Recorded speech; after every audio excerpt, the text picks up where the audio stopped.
Welcome back to the Castaway Consultants, where we teach future Survivor players how to play the game by criticizing current players. Today, we are looking at the finale of Survivor 46, titled Friends Going to War. I'm one of your co-hosts, Josh Wessler, joined today by Ryan Stacy and Derek Kubacek. How are you guys doing? I'm really excited for reasons that we'll get into going into the podcast. This, I think, is my favorite season in the new era. I can say that without getting into spoilers. Absolutely a messy season. Everything that we thought it was turning into, it turned into.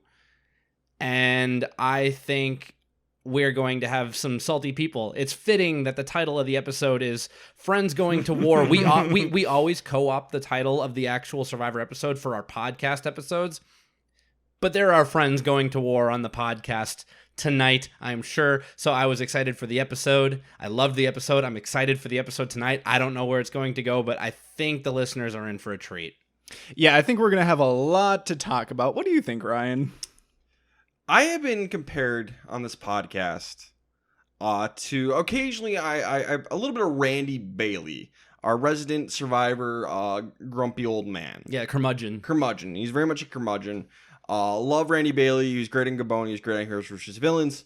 And yeah, I will admit, every so often, especially if I'm tired or hungry, the Randy Bailey comes out. Today, I'm not tired or hungry. Today, I'm just annoyed. I loved this season up until Final Tribal Council. I have some things to say. I'm not thrilled with some of the jurors. And I guess, all in all, I am annoyed. This season was my favorite of the new era. It's not the worst. And I still think there is a worthy winner here. But there was a more worthy winner. And I'm very annoyed that we didn't get that. So we will get into that more in spoilers. But yeah, we're coming into a Ryan Complains and Moans a Lot episode tonight. So if you like those, great. If you don't, I'm sorry. And importantly, this isn't going to be all three of us whining and groaning podcast. Oh, absolutely. We have differing views because some of us think that absolutely 100% the most worthy person won. So don't click out of here or don't tap out of here just because Ryan's going to be a curmudgeon because there are words to be said. Hey, you know, to be fair, there are also, I checked Twitter, then, you know, Twitter's a cesspool, but there are people on Twitter who do agree with me. This isn't just me for once. And I'm here to give a voice to those people. Yeah, Ryan here to give a voice to the yeses and the nos on Twitter. With all the times you disagree with Twitter and this time you agree with Twitter, congratulations. I'm glad you're throwing your lot in with them. Just this once. Once is enough. To be fair, I haven't checked the Twitter poll. I don't know what the listeners thought. I was just reading the general Twitter, which you shouldn't do. But yeah, I did see other, not like hateful, but like, man, that was unfortunate. Yeah, kind of thing. I won't spoil it. I'll just let you know that based off of whether or not the right person won, we're pretty split here. Okay. According to our poll. Barry in the lead. I love it. We'll get to that later. But yeah, Survivor finale. We wrapped up 46 with and we'll wrap it up a little more. Put a nice little bow on the season for you tonight. So spoiler alert in 3, 2, go watch it. 1. Our new winner is Kenzie Petty, and I'm going to be a little petty tonight. I'm just kidding, a little bit. No, Kenzie, good for Kenzie. Derek has been calling it for weeks and weeks and weeks that Maria or Kenzie was going to win. He was right. I was wrong. I will give him all the props in the world because he saw something I did not see. I don't know exactly what it is. But Derek, I have a really important question for you. You saw how the season was going to play out and how Kenzie wins and how she deserved her win and whatnot. But can you see why kids love the taste of Cinnamon Toast Crunch? I cannot see why any longer that kids love the taste of Cinnamon Toast Crunch. When I was a kid, I'm sure I could see it. But I could see this Kenzie win in a final tribal situation from a mile away. I didn't think there was any chance, a snowball's chance in the Devil's Palace that Kenzie was making it to the final 3. And every single week, she wasn't looked at. The only vote she ever received was one, admittedly by Ben, came by accident. At some point, this isn't a fluke. It is a flawless social game post-merge. And those, if there's anything, Ryan, that you've taught me in the years since we've started doing this podcast, we've been doing the rewinds. When I started, I was very much Spencer Bledsoe, very strategic. That's the person who should always win. But I took the lesson of Samoa to heart, and I applied that to all the seasons that came before and all the seasons that have come since. And the social game always trumps. You say you give Charlie and Kenzie equal weighting in the social game.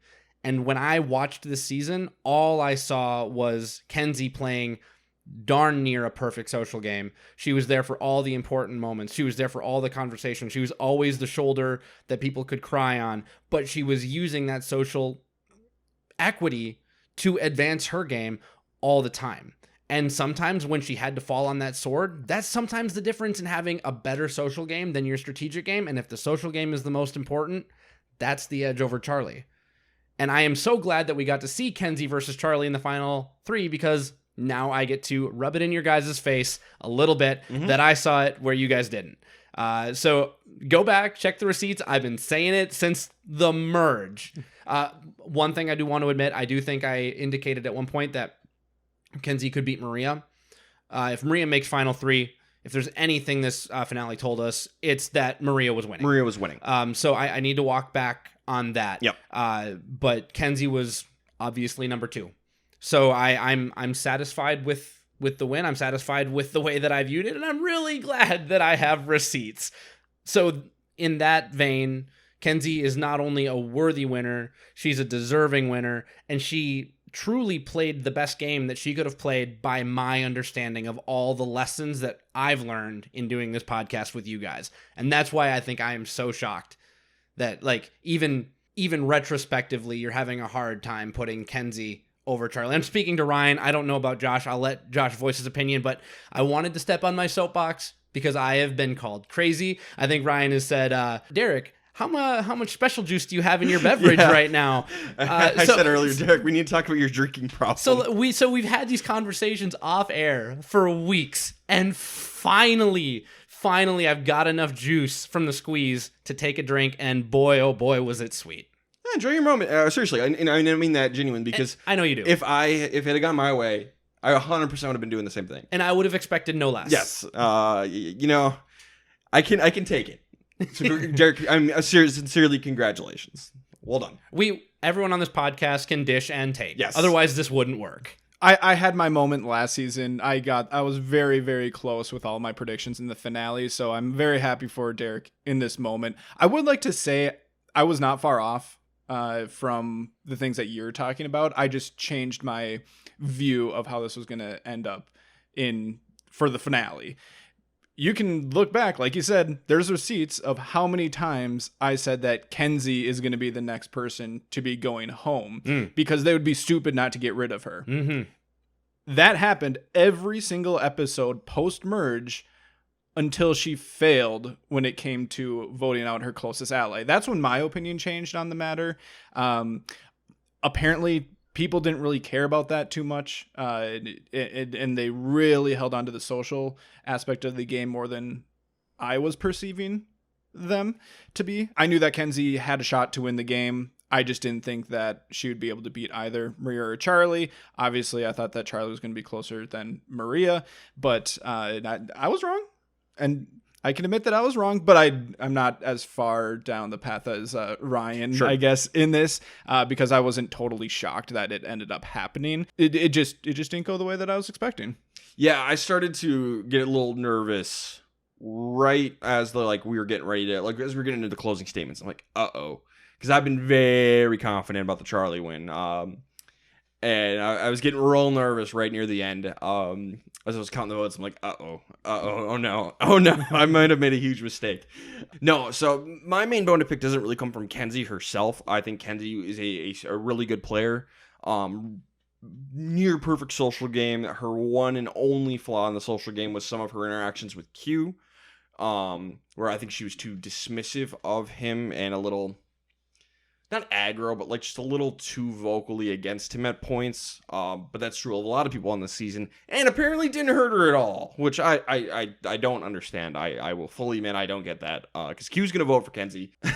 I don't get that, and we can get more into it when we talk about who we would have voted for. But that's my issue is not really with Kenzie, even though I do think Charlie played the superior game. My issue is with two of the jurors, Maria and Q, because they both vote for Kenzie tonight. And when we get to they don't go through everyone's reasoning at the after show, but they talked to both of them and they both gave their reasoning. I think both of their reasonings are stupid. And yeah, you could say, like, it's your vote, you can do whatever you want with it. That's true. You could do something very stupid and bad for Survivor with it. Very true. That's what they did. I think both of their rationales for voting the way they did is unbelievably stupid.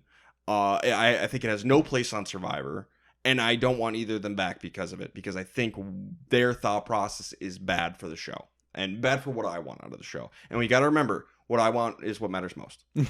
Of course. And what's really funny is Ryan says these things, and I want to go, when we get there, I want to go deeper on especially both of them, because they end up being swing votes. But I also want to point out that the only 3 votes that Charlie got were also swing votes according to that tally. Yeah. So Kenzie was winning pretty dominantly going in, and she lost a couple votes at Final Tribal Council. Both Charlie and Kenzie lost and gained votes. Yes. Because we're going to get 5 jurors who admit to changing their minds from when the tribal started to when it ended. And it's both directions here, which is really fascinating. Yeah, Kenzie lost 3. But gained 2. Yep. So Kenzie was the net loser at Final Tribal Council, and we didn't touch on the other 3, but I do think there are levels deeper to go. But let's bury that lead and maybe just get into the finale. Yeah, that's the big story of the night, but we still have to get through the final 5, final 4. Anything else before we jump into that? Bust out the brooms, because there's more messy gameplay to come. Yeah. I guess the one thing, just because you had mentioned who you thought was going to win going into it, all of us stated kind of who we thought was going to end up winning the game. I just wanted to quick mention, because I don't think there's going to be a better time to do it, but we did in the polls. Thank you once again for everyone for interacting throughout the season. Our final tally ended up being 71% of people who submitted to the podcast thought that Charlie was going to be the winner tonight. So it's not just us here. 71%, that's fairly close to 2/3 if you want to, round that way. 3/4.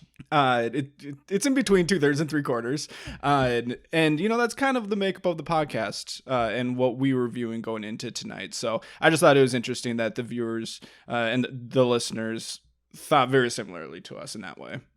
Yeah, this is another one where I think the game was made at Final Tribal Council, which isn't super common, but it happened in 43 and it happened here. Mm-hmm. So a lot of close votes recently. I'm glad you brought up 43, because we're going to be talking about a comment I made a long time ago. But again, we're burying the leads for now, and let's just get into the episodes proper. Very 43-esque in my opinion in the end game, but we'll get into that. All right, let's jump into the final 5. So where we left off is Maria was the only one who voted for Charlie. Everyone else voted out Q. So Maria's going to get back to camp and wants to talk to Charlie. She first tries to blame everyone else. Like, everyone else told me to vote for you except Ben. And yeah, they tricked me into voting for you, Charlie. I still want to work with you. Charlie's like, and because Charlie's gameplay is his open door policy, he'll work with anyone. He's like, yeah, sure, it's all good. I'll vote. And it's basically just in case, save this spawn just in case, which is something I really like from Charlie's game. I wonder if it hurts him a little bit in the end, because maybe he's seen as playing the middle too much, playing a little too safe. That's something I could see that hurt his game. It's something I admire a little bit, but I could definitely see it being something that's like, he was just too conservative. He tried to save every social thread. I agree with that. I think in this moment it is good, though, because Charlie still knows that he is a threat and people need him gone, and Maria can still take another swing. But if Maria thinks that she has exactly one ally left in the game, and that one ally is Charlie, that means that she's pitching Ben to Liz instead of pitching Charlie to Liz. So weirdly enough, I think Charlie saves himself with this move. Maybe not saves himself, but defends himself. Yeah. Because Maria's not going to vote for Charlie at the final 5. She votes for Ben. Correct. And I think this is a social move from Charlie to, like you said, it's a hedge almost. Target somebody else, Maria, because you don't have a lot of friends. You still have me, though. Immunity challenge. It's a fun one. Because, you do the obstacle course, you get to then solve the puzzle, and then the puzzle gives you instructions for what to do next. You have to count up 3 different things, and that's your combination lock solve. And one of them is count the holes in your plank. And that was an earlier obstacle where you had to untie a plank. So it's way back near the beginning of the obstacle course, and Kenzie's like, what the heck is this? So Liz helps Kenzie figure out, it's the plank we left all the way back near the beginning of the challenge, and Liz just takes off running to go get Kenzie's plank so she can help Kenzie win and beat Maria. So Kenzie wins, Liz with the assist. I gotta say, I don't know how this is legal in the challenge. Like, I understand working together to beat someone. Like, if you if you're putting a puzzle together and just kind of like reading off of each other's puzzles, but Liz goes back and grabs a piece from a lane that isn't hers. Yeah. That I don't know how that's legal to do that in this challenge. It doesn't feel legal. I don't think they cared because it was really good television, but it didn't really seem like it was something that you should be able to do. It seems like there's a lot of interference and potential collusion going on in there, which it was. You know, you're teaming up 2 people against 1 in order to beat the front runner in this game. And I don't know what the solution would have been other than just telling her to stop. But I got a couple of pitches here.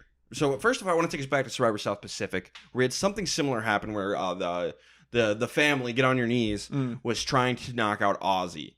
And it was like you hold on, you use one hand to hold a rope to hold like a stack of cards, a house of cards steady kind of thing. And Sophie was trying to get Albert to drop his stack to come help her pick up her pieces. And Jeff's like, no, you can't do that. You're not allowed to do that. You can't help each other here. And I think Ozzy ended up winning that challenge. So I was kind of surprised this was allowed here because I think we've seen precedent where you can't really do that before. So I'm thinking, okay, so maybe Liz runs back, gets her own board, counts her own pieces, and just tells the answer to Kenzie. That seems legal to me. Mm-hmm. The weird thing is she grabbed Kenzie's board. And I'm guessing maybe they just had the same number, so it didn't really matter, like the same number of holes. Here's how you fix that, Jeff. Just make each board different amount. It's like giving, I had a math class back in the day where the teacher would print out 2 copies of the text, like a blue version and a pink version, and you'd go every other so you couldn't copy. And it just had the questions in random orders. So that's one way you could solve this problem if you don't want this as production. I don't mind because this is some Mario Party kind of mini game BS where some people gang up on the winner, and I always love that kind of game theory. So I'm perfectly on board with this. I have no problem with this. But if the Survivor wants to maintain consistency, that's one way to do it. It seems a little familiar to maybe something that has happened in this exact friend group where maybe, not saying it's happened, but maybe, you know, me and Derek might have ganged up on Ryan in Mario Party. Maybe, who knows? Literally everyone who's ever been in our friend group has ganged up against me in board game at some point. I mean, we do it in Monopoly. Yep. We do it in Catan. Yep. We do it in Spy Alley. The Survivor board game. The Survivor board game, probably. Maybe the most iconic That's one. the most infuriating. Okay, story time. We were playing the Survivor board game one time, and we changed the rules a little bit to make it a little more fun. So I think a lot of people will know the Survivor board game, especially people who've been like fans for a long time. We changed the rules. And, you know, we voted people out. Our friend Connor had to leave. And he's like, guys, just vote me out. I need to leave. Like, I can't stay any further. And I'm like, cool. I'm not going to get voted out first this time. Everyone vote for Connor. And independently, everyone thought it would be funny to just throw a vote on me just for the lulz. And literally everyone else voted for me, including Connor. Everyone voted for me except me. I voted for Connor, and I got voted out. Not a plan. That was something, as far as I know, that was all just something that happened naturally. And then Connor's like, I seriously have to leave, so I got to quit. So I got voted out and Connor quit. I was so mad. The old 2-for-1. Hold them hostage. we don't stand for engineered quits on our seasons of Survivor. So yeah, that's the old 2-for-1 right there. One step closer to victory, man. $1 million on the line. There's a reason I've gravitated a little bit more towards like games like Trouble and Sorry these days. It's a little harder to just immediately knock me out of the game. Just pure luck. I'm just here to have fun now. Hey, I can still collude against you in Sorry. It's fine. Yeah, there's a little bit, but it's not nearly as egregious. I could still win at Sorry. My opinions on this, I think back in South Pacific, Sophie, and the collusion should have been permitted back then. I'm glad we did it now. I think the rule should be there's no interference. So you can't go over to someone else and knock them off a pedestal. You can't like throw your hand in their face or anything like that. This is active collusion. It's active helping. I think that's a more interesting social dynamic. And if you want to prevent that, make a challenge where it is an individual effort. But if you have something where collusion can occur, I think it should be allowed because it's Survivor after all. And the only 2 rules, there have always been 2 rules. It's like no hitting, and then I can't remember the other rule right now. No conspiring to share prize money. Yeah, no conspiring to share prize money. Different kind of collusion. But conspiring to work together to win a challenge. I mean, we've seen people assist with puzzles from the sidelines before. Yep. So we've tiptoed the line.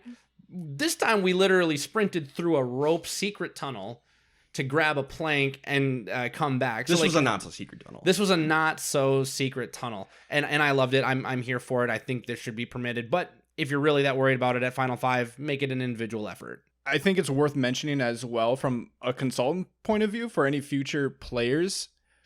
Maybe don't jump straight to this, because in some alternate reality where Liz is the biggest threat in the game, do you think that Maria would give her vote in the end, knowing that she colluded to get her out of the game? Personally, I might not respect someone who would do that. I could definitely see someone being pissed about that. And I think they have a right to be pissed about that. Like, that's a shady move. So I think that's the flip side. Like, you can collude and play a little unethically. People can be pissed about that. I think what you're talking about is exactly the kind of trade-off that every player has to go through. You are making a strategic move at the expense of social equity. So yeah, in another world where Liz is a bigger threat to win, in my opinion, not in Liz's opinion, she would have to accept the fact that doing that very well costs her Maria's jury vote. And hopefully she has enough other votes to make up for it. So that's all I have to say. So Kenzie's going to win. She gets to pick someone to go on a reward with her, and she's a little torn, Liz or Ben, but Liz is like, I'm allergic to pasta, so pick Ben. I can't eat anything on the reward, so Ben's going to go on the reward with her. Least amount of conflict in a reward decision, I think, of the entire season. But yeah, we're going to take out Maria. We're going to get a whole bunch of nothing, but like this fake buildup, where Maria's going to try and convince like Charlie and Liz to go after Ben instead, and builds Ben up as this huge mastermind. And I said, like, I feel like this is a whole bunch of nothing. Like, this is like almost fake, but it's, you know, we got to give something to the cameras. And it was. Absolutely. But I was scared, though, because I've been saying for weeks that Ben feels like a first finale boot. I was wrong about that, but Editology was absolutely steering me to believe it. But I mean, to get to the next part, like, was Maria the right move, you guys? So 4 votes Maria, 1 vote Ben, 100% the right move to get rid of Maria. They were they were already crowning Maria at Final Tribal Council, which I think was bold considering that there was still an idol out there somewhere. Yep. I don't know that you would want to build Maria that much up in front of the jury without some kind of certainty, and it's certainty that they didn't have. Yeah, a little dangerous. Little dangerous. Yeah, absolutely the right move. And now that you say that, you know, it doesn't matter, but, you know, if I'm the editors, I think I go that route instead of the route that we got, because it did seem like a whole bunch of nothing that just was a big old waste of time. I feel like the better route would have been to tease, like, it would maybe like a, oh, did she find the idol or not angle, but who cares? I think the edit was trying to illustrate that Maria was literally trying to sell anything to stay. Mm-hmm. Yep. Because her whole thing was, I don't want my kids to think that I quit. Yep. So here's me trying to sell Ben. I've got one person who might vote with me and Charlie, but really everyone's against me. Also, Liz might do it. Liz, you never know. I honestly, when they cut away, who would be dumb enough to do that? And they cut to Liz. I was like, oh dear. Oh no. Oh, we might be in trouble. So Josh, who's the best player of the Final 5? I don't know. I'm gonna go with Kenzie just because she won immunity. I don't think she was ever in any danger. You could also say Charlie just because his name was never brought up and he had a really good conversation with Maria at the beginning. They're neck and neck with me. I'm gonna lean a little bit towards Kenzie though. Yeah, I agree. I think Charlie played really well. I like that he kept that line of communication up with Maria and he didn't get any votes on him in the process. Like I even like that Liz helped with the assist to take down Maria and help Kenzie win, but Kenzie's ultimately the one who won, so I will give best player to Kenzie. And sorry to kind of butt ahead of you, Derek, but I would also like to add that this does bring Kenzie into a tie with Charlie, right? With total immunity wins with 2? Let me check. Yes. I know he for sure got at least 2. I just don't remember if he got a third or not. Kenzie and Charlie both had 2. So yeah, then that actually convinces me more that she was best player of the episode, because Charlie can really no longer use the whole outplay argument as far as challenges go, because it's a tie. I gave it to Charlie because the only way, and this was confirmed at Tribal if nothing else, the only way Charlie has a chance to win is if Maria goes home. At least Kenzie had a different game from Maria that she could have pitched at that point. I like that Charlie kept his options open. I like that Maria never really was able to throw his name out in it to gain any traction, even though he was a threat in his own right. And again, most importantly, Maria went home, which opens the door for Charlie because he does not win with her in the game. Mm-hmm. Absolutely not. Now, I don't think anybody wins with Maria still in the game, but especially Charlie does not win. For worst player, I'm not going to give out one because we don't give it to the person who's eliminated, so at least the other 4. I think the other 4 were all good. They all made the right move in getting rid of Maria, so no worst player for me. Agreed. I kind of want to give it to Liz just because, again, going back to the alternate universe and, the fact that there could be ramifications for kind of screwing over Maria and she might lose a jury vote because of that. Yeah, I'll give it to Liz. Okay. I'm not going to fight you. I'm not going to fight you on it. All right. So you guys both had Maria as your winner pick at this point in the game. And Derek, I believe that was your original winner pick. It was. Wow. So original winner pick was for you was like Gem, right? I think. And Oh, yeah. Good old Gem. So yeah, we each had one of the Charlie's Angels. Charlie's That's right, Angels, the yeah. LFL. Maria was my second one, so pretty good season on my part. But nope. Now you're cut down at the knees again. New winner picks. Who'd you have? I immediately, without hesitation, jumped to Kenzie, and I had been waiting for this opportunity. And at this point, I was just hoping that she would make it to the finals with Charlie, because I was feeling like Kenzie, a little bit petty, and I wanted to be able to rub it in. Okay. There's only 2 options here. I went with Charlie. Liz and Ben, right? Yes, the biggest threat in the game and the most under the radar person, Mastermind, who's going to have a great story to tell at the end, of course. So Josh joins me on Team Charlie, and it's not going to go well for us, unfortunately. Hey, it's my last pick at least. All right, final 4. Ben's going to have another panic attack, and both Charlie and Kenzie are going to comfort him. And so there's big emphasis placed on the bond Ben has with both Charlie and Kenzie, because that's going to be the big theme of the final 4. Because Ben's going to win immunity out of nowhere. Yeah! In an amazing challenge, a pinball and a puzzle. Really, really fun challenge, and Ben just had the focus, and this looked like a really fun challenge, and Ben wins it. What I was going to say, this harkens back to one challenge you remember from Nicaragua. Yeah, it's not exactly the same, but it's close. Similar. And then there was another one. I think they did this in, was it Ghost Island? Or it might have been Millennials versus Gen X.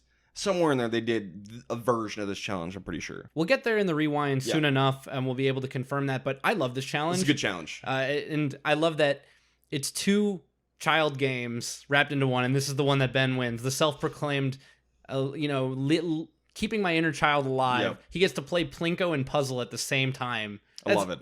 That is my dream. And I like that there was like a little element of some motion in here because you had to not only keep track of the ball, but also, as we saw Liz miss it at one point, you have to be able to catch it as well, and then just slowly watch it go down if you aren't able to. Painfully. Poor Charlie. Rough night for Charlie. So Ben's got a decision to make. He and Liz are going to talk, and Liz is going to mention, I don't need the money. I'm a millionaire. And Ben's like, oh, well, now I don't want you to go to the end. That's a really good point. This is exactly why I think all 3 of us had Liz almost immediately on the who cannot win list, because she was bragging about how much money she had. And this is one of those moments, again, it pays dividends now in the finale of all times. This might be a perfectly good reason to vote somebody out, especially because I am not convinced that Ben thought that he could win. I think I'm not convinced either. And if that's the case, and he just wants to rock out with his 2 number 1s, his ideal final 3 is to, 1, get to the final 3 because the payout is bigger for 3rd than it is for 4th. And Liz is guaranteed not to get the money. Now, that's tinfoil hat. If we're playing to win, Liz has got to stay. Yep, that's a reason to keep Liz, not send her to fire. We are consultants here. We need to bring this up.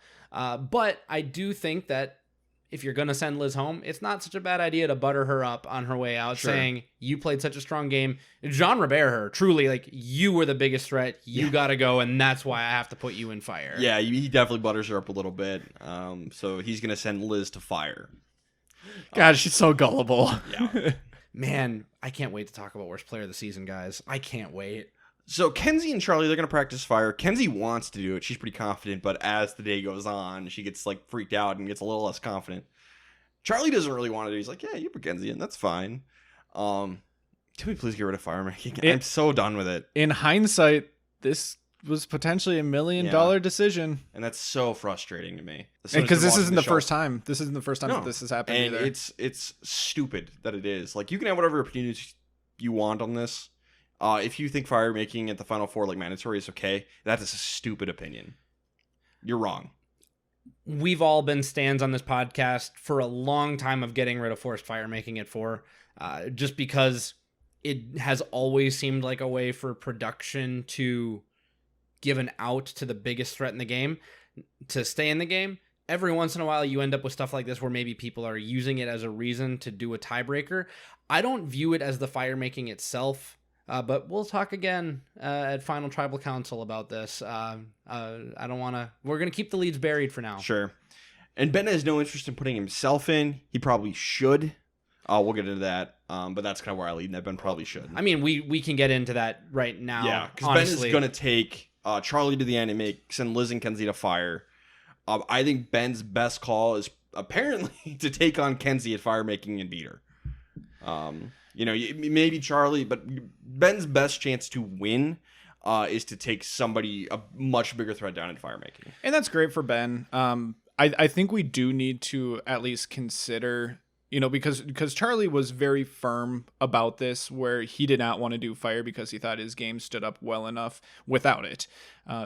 Ryan and I agree on that. However, the results don't show that. So I feel like we do need to at least talk about it. If there is any doubt in your mind, should you request to Ben here that, like, hey, put me in fire, I'll take out Liz? To me, I would say actually maybe just because it seems like Liz is terrible at fire. Everything has indicated that she's not able to do it. So if it's going to be a walk in the park and a very low risk situation, sure, I think it's worth at least considering, as long as it doesn't seem like you're going to be the runaway favorite to win at Tribal Council.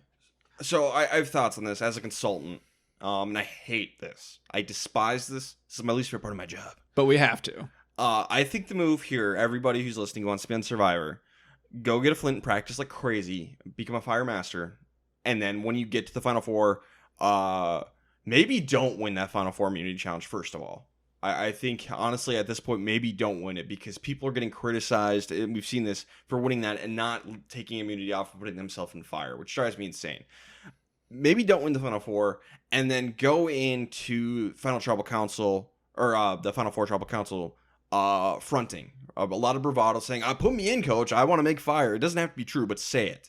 And just be really, like, hyped, like, let's go, let's do it, I'm ready. And then the jury will be like, oh, yeah, they want to do it. And then whether you're putting in a fire or not, it doesn't really matter. But you showed like you want to do it. And that was clearly a mark against Charlie, that he's like, I don't think I needed to do it. And that seemed to irritate some of the jurors. So I hate that that's my advice. And I would much rather just get rid of this completely. But I think that's where we're at with the show. Well, right. We have to consult on what there is. And maybe now is an okay time to bring this up. I think that is what lost Charlie Maria's vote. Yeah.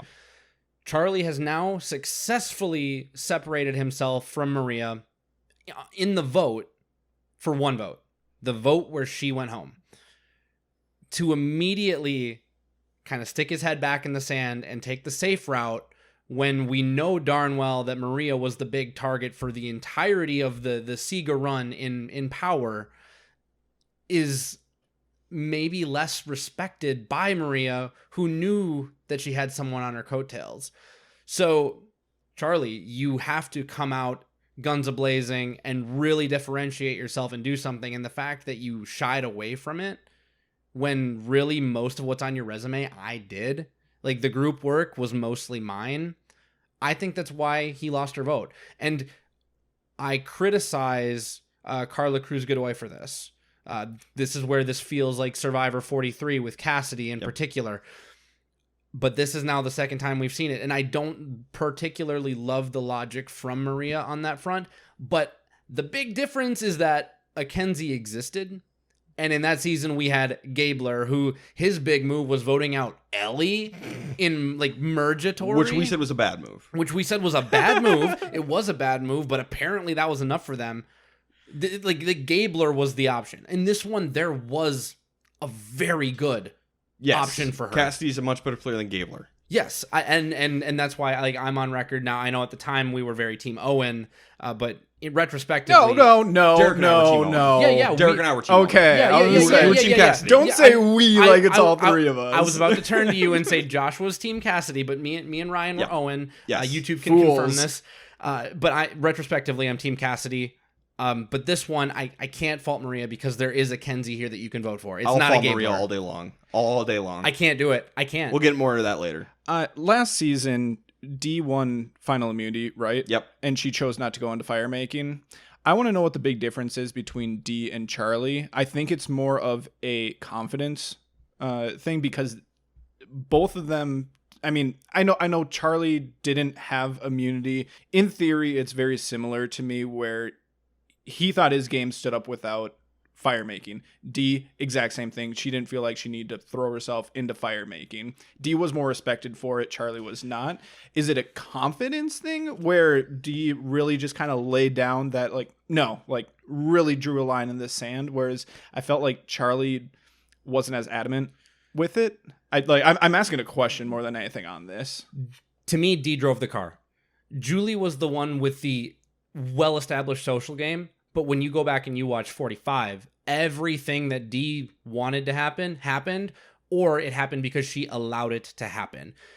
Charlie's agency mostly came by way of Maria until he had the knockout punch on Maria, which, by the way, was not so much of a knockout punch. It wasn't a blindside. Literally everybody voted for Maria. That's not exactly Charlie's move. It's kind of a group effort at that point. And in fact, you could say most of that credit goes to Kenzie and Liz, who colluded on the challenge with her to make sure that Maria doesn't win. So D had all the agency. She did all the driving. So she didn't need to differentiate herself because when she's going up against Austin, who also had a very good social game, she had a very good social game and all the strategic chops. So that's why I think D won that one. Yeah, she had a card she could play at the final tribal council that just destroyed Austin. There's that too. She had the particular trump card over Austin as well. And that wasn't in this. There wasn't one of those in 46. But Liz is going to get knocked out. The biggest threat to win. Hand to the jury. Everyone's shaking their head as she's walking away saying, I had you guys. I had you beaten all over. I don't love burning bridges because I really want some Survivor players to come talk to us someday, but that's okay. My goodness. Do you guys think that Liz really thought she had a chance to win this 100%. game? Well, the same way that Venus did. I have a lot of... So I know some secondhand knowledge of rich people, and this tracks. A lot of them are very delusional about their abilities, in my opinion. I don't care about burning bridges. Liz is insane. Liz seems fine. I just... On Survivor, oh my goodness, I don't understand where she thought that you can tell Derek doesn't like burning bridges.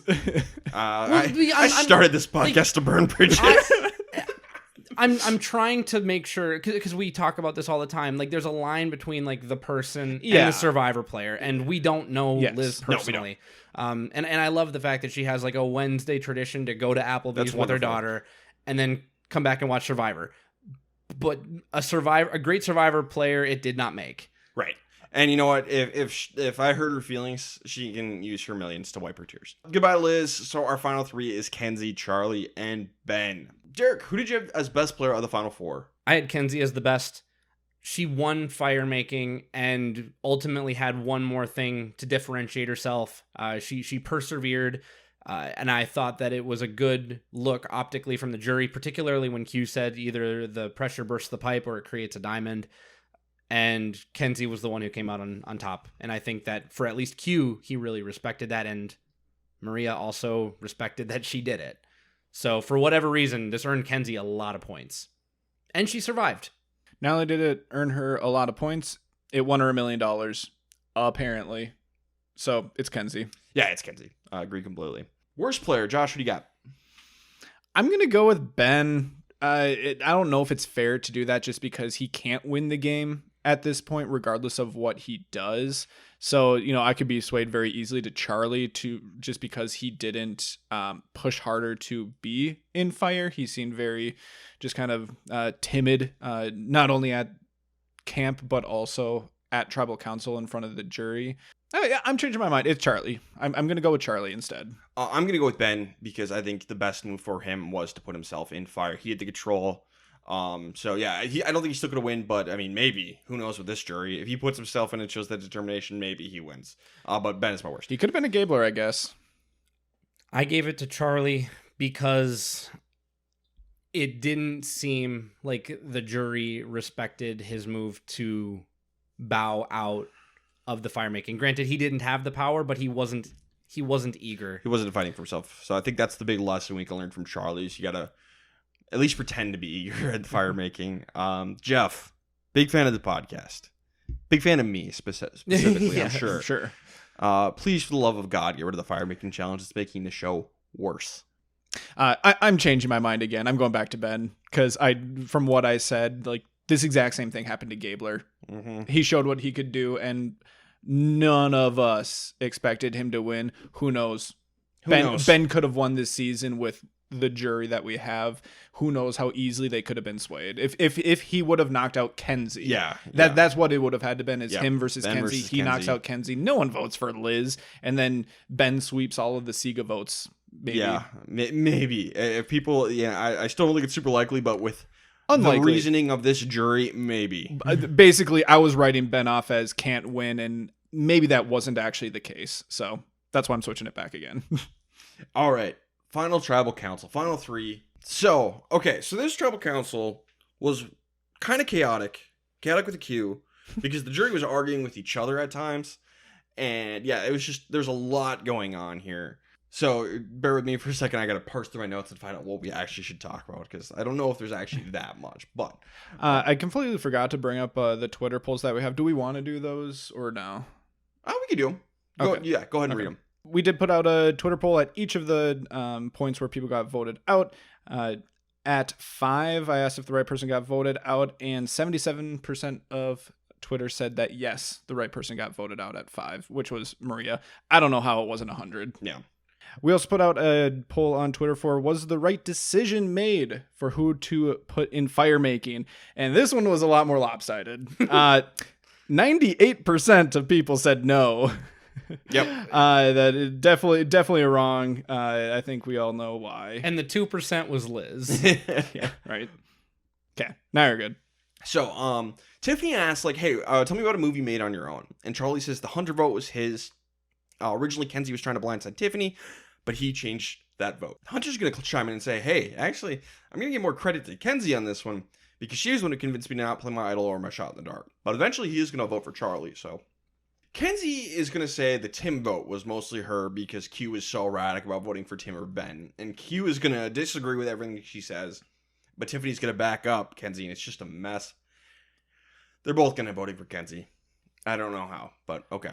Yeah, this is where, and this is going to be more for Final Tribal in general. If this is the first thing that Kenzie thinks of as like a big move or something that they did on their own, to me, that's a little bit of a red flag that Kenzie's game is built primarily just, it is only held up by the social game. And yes, that's the most important part, but this is where I would have liked to see a little bit of pushback from either members of the jury or someone like Charlie. It wouldn't have had to be in this question, but just at some point later on, just be like, it doesn't seem like Kenzie made any moves in this game outside of her social game. So that's more just a criticism on Charlie. I was going to say I really like her bringing up Tim, because Siga was the dominant alliance throughout the post-merge, and the only people, Tiffany and Kenzie as a duo, to fracture a solid member. They were the only two to do it, to get Tim out early, which weakened Siga enough to create cracks that allowed for them to slip further down into the game. That's speaking directly to the Nami and the Siga and the Yanu, because it's pumping up Yanu. It's letting Siga know, like, the reason you weren't more powerful was because of me. And Nami, who had no clue what was going on, are like, oh, well, we all saw Siga as the dominant alliance, and you did dismantle that early on. So I really liked the fact that they brought up Tim. I think it was a very good answer for the people who were there. Hunter wants to know who Charlie and Kenzie would have put in a fire. Kenzie said she would have put herself against Liz, which that definitely helps her. Charlie says he would have put Ben and Kenzie in, and then he is asked, would he consider putting himself in? And this is where he says he doesn't think the risk was worth the benefit. The benefit wasn't enough for the risk. And I think that's definitely a big nail in his coffin right here, unfortunately. And I think point Kenzie, because you're genre-bearing Liz a little bit. Yep. I think this is really good. Yeah, I think that was a good answer from Kenzie. Yeah, and I think this is where Charlie maybe it's potential that he lost one or two people, but I think he also gained people here. I think they panned over to like Hunter, and Hunter seemed to really like his answer of like, okay, yeah, like calculated risks, Charlie. Like, thank you for explaining why you wouldn't want to do this. So, yep.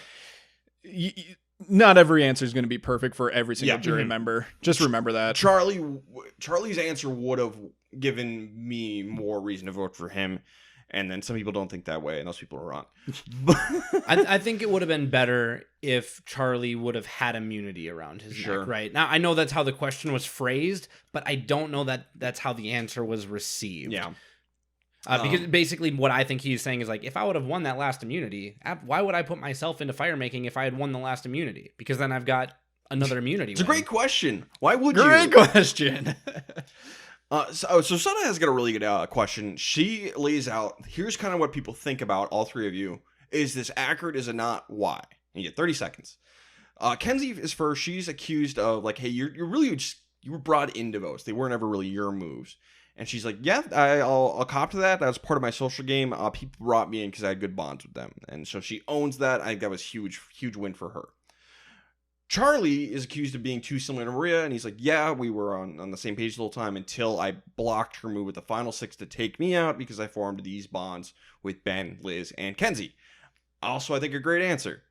Ben played emotionally. Yes, but that allowed him to open doors and bond with people. So I think all three of these were really good answers. And I think this is a really good question from Soda. Mm-hmm. And I think because Charlie answered it the best, because Ben and Kenzie cop to who they are, which might work for the rest of the jury who are like, hey, our perceptions were right, so if they already liked Kenzie, then now they like her more. But Soda, being mayor of Ponderosa, was like, honestly, excuse me, I'm not that familiar with your game. Yeah.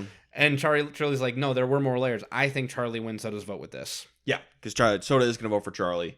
Really great question. We haven't talked about Soda in a long time, but I'll give her a major prop. She had my favorite question of the night. Yeah, we love owning your game, but if you can ever add color to that, which Charlie did. Charlie added color to his game with this answer. That's the best. I wish they had more than 30 seconds. Yeah, that would have been nice. Last question. Q wants to know what they plan to do with the money. I hate this question. This shouldn't have anything to do with anything.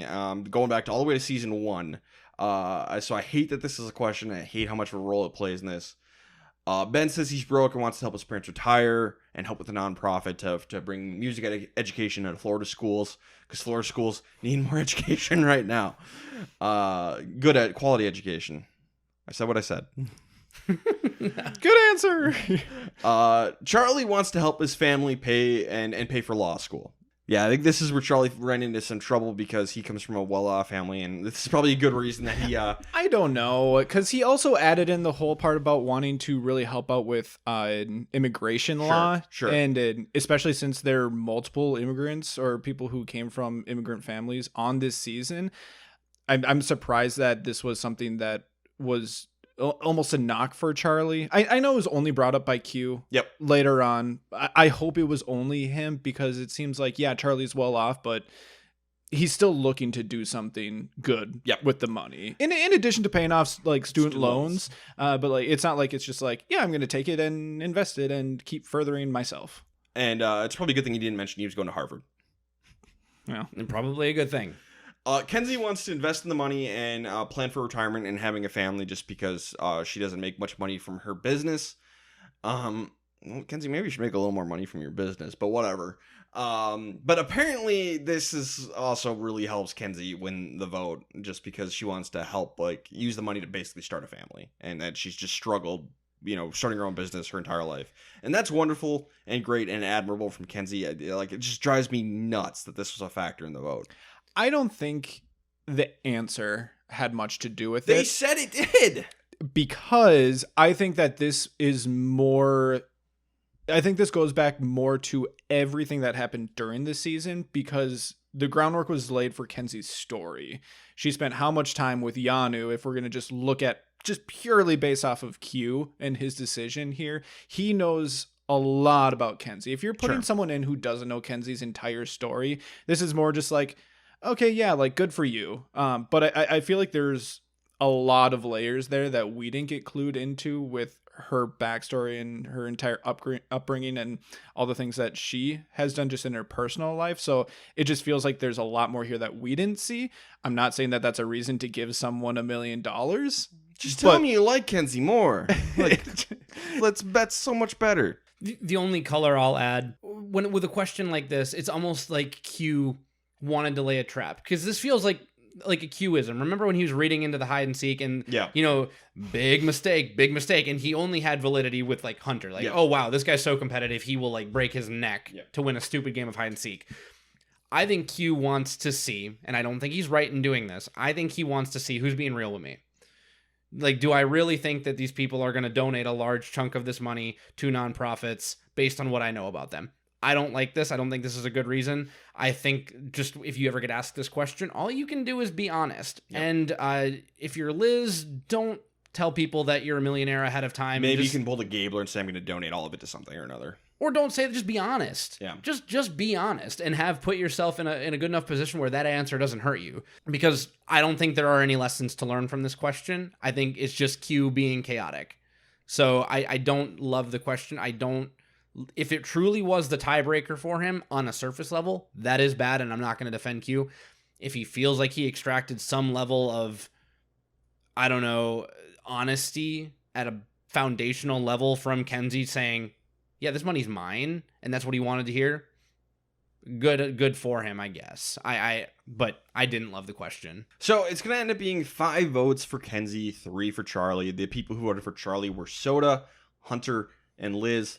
Not Maria, which is shocking. But yeah, 5 votes for Kenzie. Kenzie wins the game. Congrats to Kenzie. Mm-hmm. Now the question for the podcast, for the consultants. Who would we have voted for? Well, I'll go first. I think it should have been Charlie. They're tied physically. I feel like Kenzie may have had higher highs than Charlie, but I also feel like she had lower lows than Charlie in terms of the social game, just because I really didn't like the conflict she had with Q throughout the season.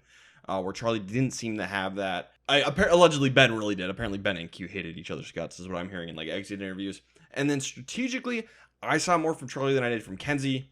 So I would have voted for Charlie. I would have voted for Kenzie. I think we're really discounting how intangible the social game is. We said earlier, Charlie played the middle a lot, and he tried to keep all the doors open.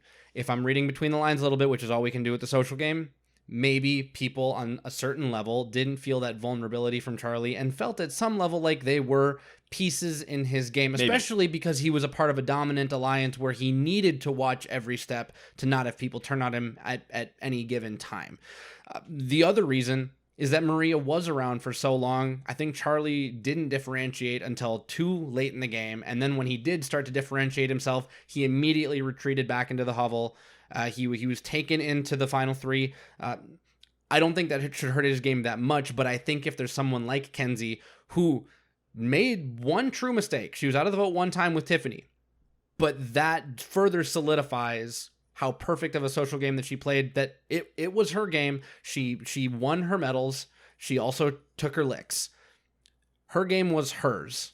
And combine that with the fact that I'm sure that we would have got along just fine and had a fantastic social game. I can't in good conscience say I wouldn't have voted for Kenzie.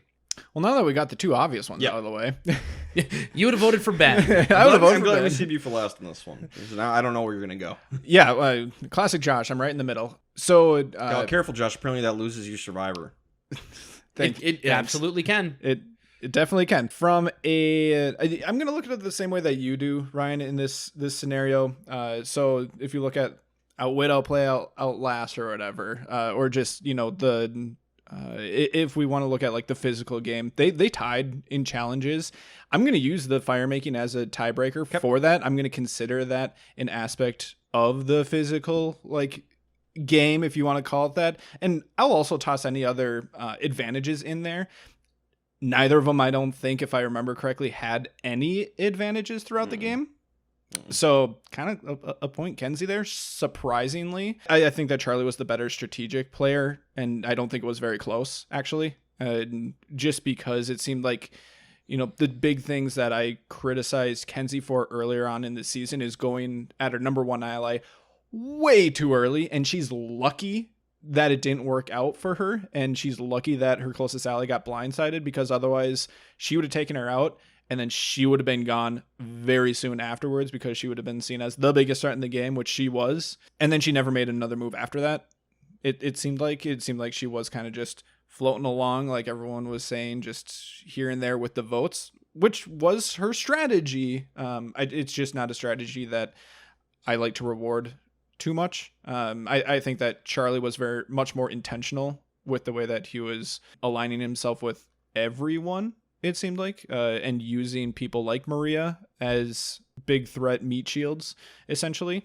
So then it comes down to the social game, and I feel like I can't make that judgment because I'm not on the island. I thought, like you, Ryan, that they were very close to each other socially. I'm leaning towards Charlie here just because it was my gut. If I'm just going off of my gut, I'm gonna go with Charlie, but I would not be surprised that if I was actually on the island interacting with both of them, that I would have leaned towards Kenzie instead. That makes sense. I think that's fair. Okay, we're gonna get into the after show here, and this is where we get some real meat. And it's rotten meat, in my opinion. We're going to talk about who voted for who and why. And so the two I want to talk about are Maria and Q. Maria is going to give Kenzie the reason why Kenzie got her vote is because of the fire in her eyes, like, and her competitive drive during the fire making challenge, and because of her reasoning she wants to use the money to help start a family, that bond of future and current motherhood. I guess I can't speak to that, but I'm very annoyed that those are the two reasons why, instead of voting for your closest ally your entire game. It comes off as a little salty to me, which, okay, you could be salty. That's fine, I guess. But I hate her reasoning for fire making and just because of what she wants to do with the money. That is a stupid reason.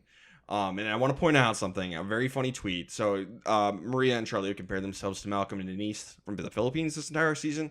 And Rob Cesternino tweeted out, Malcolm voted for Denise in the end. And I agree. Malcolm did vote for Denise in the end. Maria should have voted for Charlie. I think this was sour grapes, and I think her reasoning is bad. Do you think that if, go back a couple of episodes, and if Maria doesn't win immunity and Charlie does take out Maria in a blindside, do you think that Maria votes for Charlie in the end? Yes. I don't know. I don't know anymore. I have thought about that, and I think yes, because when Maria went out, I said it earlier, I'll say it again, that's not Charlie's move. Mm-mm. That is everybody's move. And Kenzie won that immunity. Sure. Took it, and Liz with the assist. Charlie did nothing. And to your point, like, let's say it was the fire making explicitly. I want to go a level deeper and say, like, Charlie, why do you feel like you can just retreat? Why do you feel like you've done enough? Maria believes, and I've believed this entire time, which is again why I went on the podcast a long time ago and said Charlie's on Maria's coattails and at best is a Cassidy. Which is hilarious that it turned out like this. Maria has spent every single night with Charlie.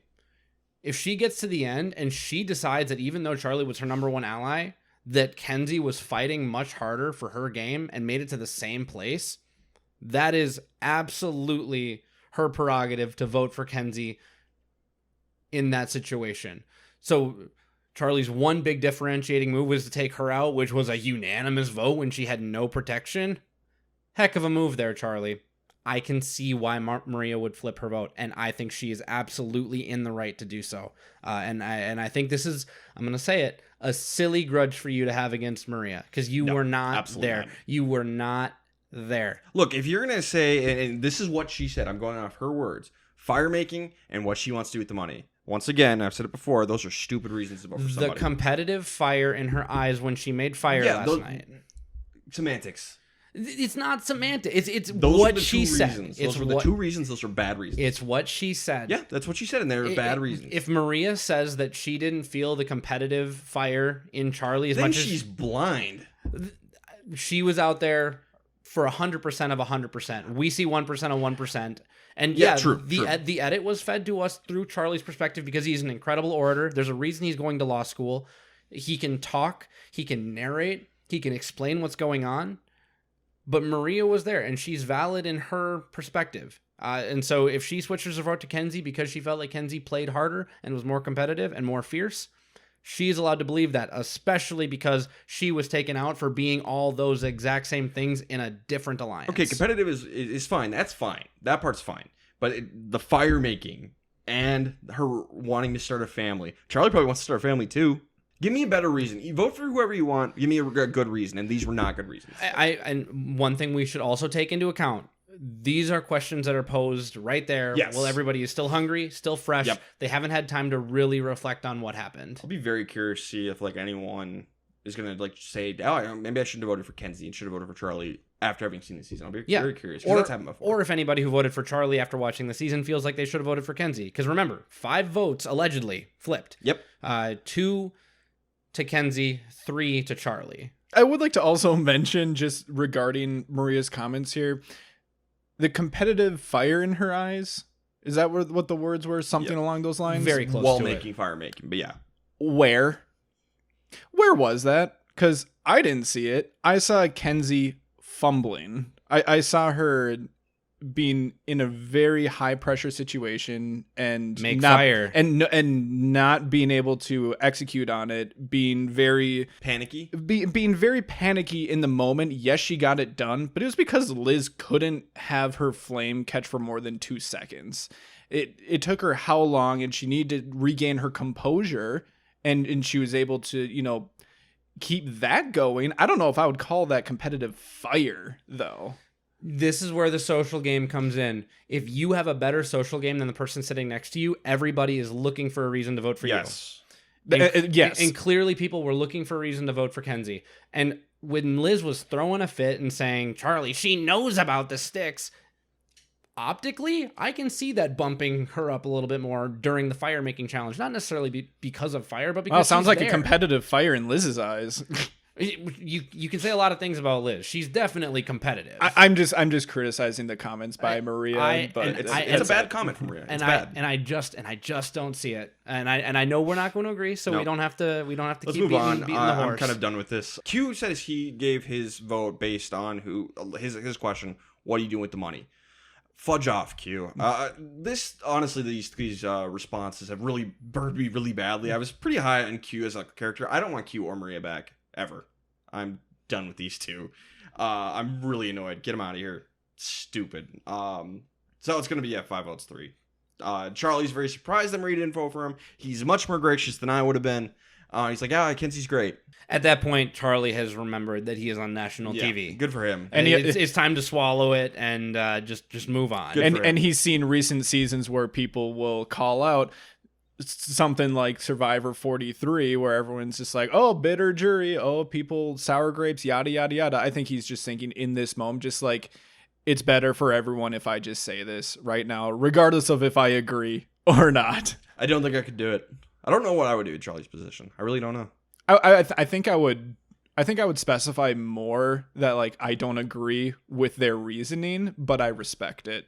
Maybe not I respect it, but, like, I can be at peace with it. I think if I just played the whole season of making fun of Jeff and his stupid twist, like Final Form Fire making it, just being very vocally against it, I think I could get away with being a little more pissy at the after show. if that's what happened to me. Let's wrap up the season and move on, and let's get into our season wrap. Best and worst player of the season. What we do here is anyone who makes the merge is eligible to win either award. So from Mariah on here, I know earn the merge is gray area, but just cause let's throw her in as a possibility. I don't think any of us are going to give it to her. But from Mariah on, any of these people can win best and worst player of the season. Derek starts off. Who's the best player of the season? It's the obvious one. It's Kenzie. Clearly, with this jury and these circumstances, her game was put up to the test against a realistic competitor. You know, you could say Maria played the best game, but part of that is threat management. And if people are literally conspiring in the final immunity challenge to get you out, you did not do good enough with your threat management. So Maria is, I think, a good secondary answer here, because she clearly would have beat everyone if she made it to the final 3. But I feel like you almost need to be out at 4 for me to consider giving it to you, with Kenzie being a worthy winner in every respect of the word. So I'm going to give it to Kenzie. I'm gonna give it to Charlie. Like, I'm sorry. I'm gonna Don't apologize. I'm gonna do it. Don't apologize for your wrong opinion. And I do think he's a better player than Maria because of the threat management side of things. I think that Maria peaked a little early, and she made one giant mistake in the fact that she wasn't able to control Q's idol, and that's the reason why she got voted out where she did, because her plan to take out Charlie didn't work at that time. Now, I'm not saying that she would have won, but that was her big mistake in the game. I think that Charlie's was a lot closer to being, a good, well-rounded player compared to Kenzie. They're very, very, very close. I was saying earlier how big of a threat she was throughout the early post-merge, and that just changed based off of a couple of bad moves on her part, in my opinion. But that's why it's like Charlie's just edging her out here. If we're looking at the season as a whole, you can say that Charlie did better with threat management because he didn't get voted out instead of Maria. But the fact that he puffed Maria up as much as he did left absolutely no crumbs left for him. That was a mistake. I think that Maria was the MVP of the season. Oh, we love you, Maria. Oh, she's gonna win. That probably damaged Charlie's game to the point of people just discounting his game because they were propping Maria up so much. That's why. And I don't know if that was because of him or because of other people, and he just kind of went along with it. We saw him do it enough in confessional, like, oh, I can't believe Maria would do that. Oh, clearly Maria's in with Q now, and they're making these power moves, and they're king and they're queen. He said that was a part of his strategy. So, like, if we're going to give him his flowers for having a better strategic game, which I do agree with, like, strictly from a strategic standpoint, I agree with that. He did make some missteps that ultimately cost him the game. My best player of the season is Charlie. I think I've beaten this dead horse enough, so I got nothing more to add. My runner-up is Kenzie, though. Let's get a worst player of the season. This is, I think, much more interesting, a lot more fun. Josh, start us off. Who's our worst player of the season? There's 3 candidates. Okay. It's Venus, it's Liz, and it's Q. Oh God. Yeah. I'm gonna. Oh gosh. Venus was my worst of the pre-merge, by the way. God, she was so bad. But her and Liz were equally as bad. I think. I think I'm gonna stick with Venus here, just because there were some moments, some might be generous, but there were some moments where Liz came through as like people kind of liking her and taking her kind of seriously at times.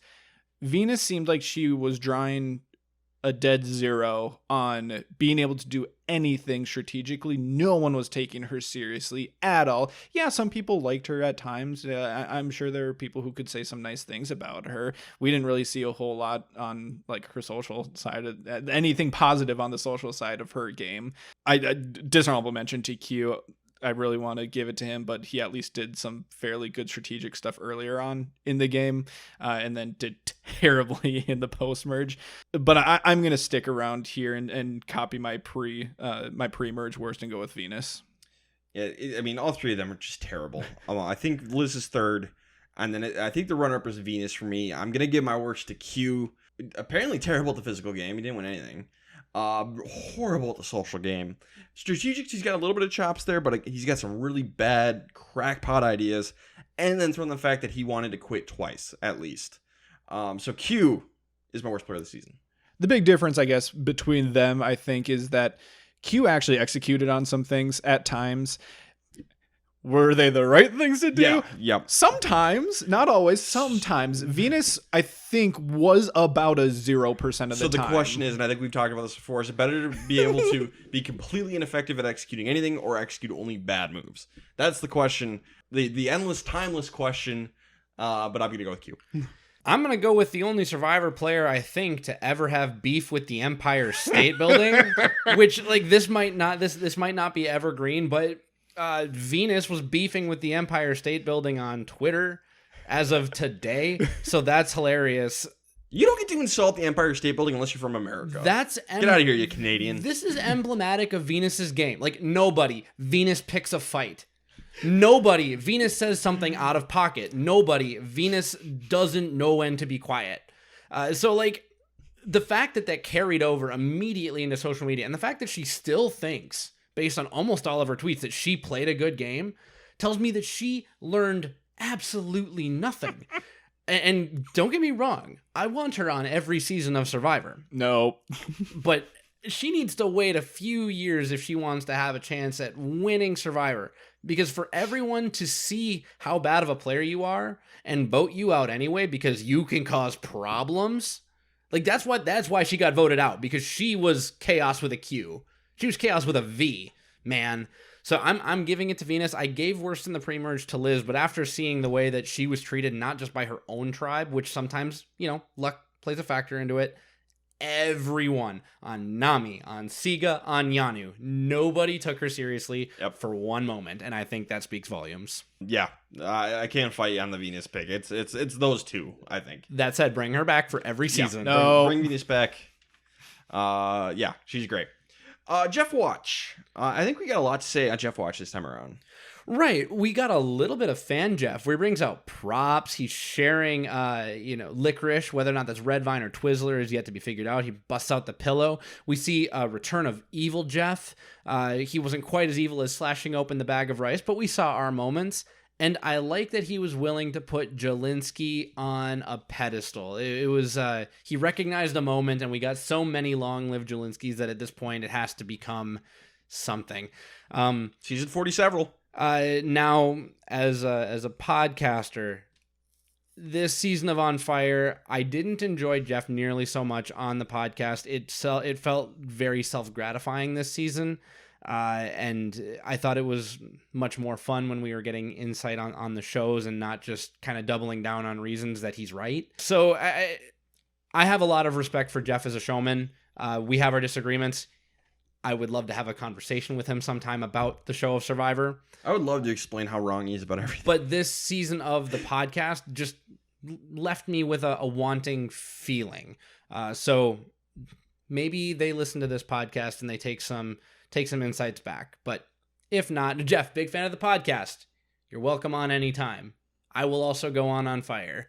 So you tell me, man, and time and place, and I'll be there. Weather report, I didn't really have anything notable at all. Weather-wise, seemed pretty nice. No, it's more like if you want to count weather a little bit more as interesting things that have happened. Obviously, Ben had several anxiety attacks on the island. These are just like the factors on the season that weren't related to the game. Sure. Almost. Different kind of environment.